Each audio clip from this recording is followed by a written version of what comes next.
We have 10 hours till the deadline, so we dig in. In Steven Spielberg's upcoming drama The Post, Tom Hanks plays famed newspaper editor Ben Bradlee alongside Meryl Streep's Katharine Graham. In an interview with The Hollywood Reporter Stephen Galloway, the two-time Oscar winner discusses the man he plays, the issues the film raises, and why he would refuse to go to the White House for a screening of his movie. Discussing the timeliness of the story, Hanks says, "I felt immediately that this was not just going to be a museum piece, but it was going to get into very, very human details of essentially these two people, Graham and Ben Bradlee.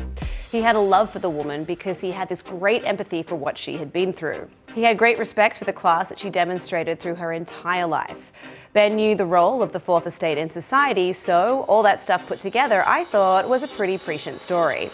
It had an awful lot of parallels to 2017. When it comes to Bradlee, a man Hanks also knew, the actor explains he viewed Washington as being not one of the most important cities in the world, but the most important city. He said, "You don't get it. We're covering the stories that are changing the world regardless of what the New York Times puts in it."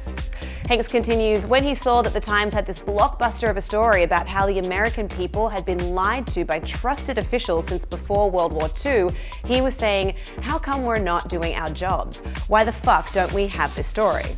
When asked about the significance of a story like the one the Post has to tell in today's world, Hanks offers, "The Nixon administration tried to stop the story from being published. They took on the First Amendment by saying, you can't tell that story, and if you do, we're going to threaten you. That is going on, of course, right now."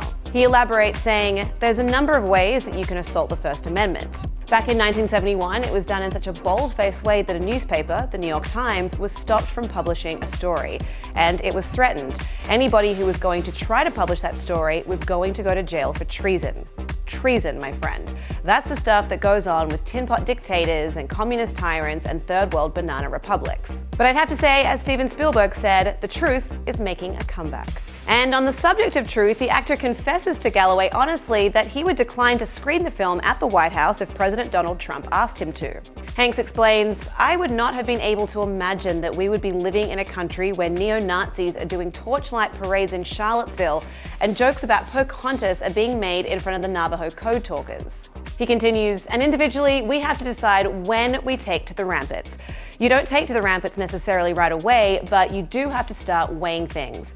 You may think, you know what? I think now is the time. This is the moment where, in some ways, our personal choices are going to have to reflect our opinions. We have to start voting actually before the election, so I would probably vote not to go." Head to the comments and let us know what you think about what Tom Hanks had to say and whether you're looking forward to seeing The Post. For The Hollywood Reporter News, I'm Lindsay Rodriguez.